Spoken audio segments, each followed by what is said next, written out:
In this video, we'll be learning how to hold a crochet hook. I'll be using a bamboo crochet hook. It really depends on what feels comfortable to you, but I'll show you one way to hold the hook that I normally do so myself. So first you put your thumb on one side of the hook. Next you put your other 4 fingers on the other side of the hook. Remember to be comfortable while you're holding it. You don't want to strain your fingers or wrist while holding your hook. Now that you've mastered holding the crochet hook, I'll show you how to manage the yarn when you're crocheting something such as this amigurumi piece. Wrap the yarn around your pinky finger and hold down on the yarn. Then wrap the yarn around your index finger of the same hand. Try not to hold your yarn too tight or too loose. Try to make it easy for the yarn to go around your fingers. And that's how you would hold your yarn.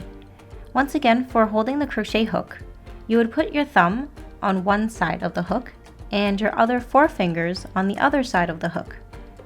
And that's how you would hold the yarn and crochet hook. That's it for today's video. Thank you so much for watching how to hold a crochet hook.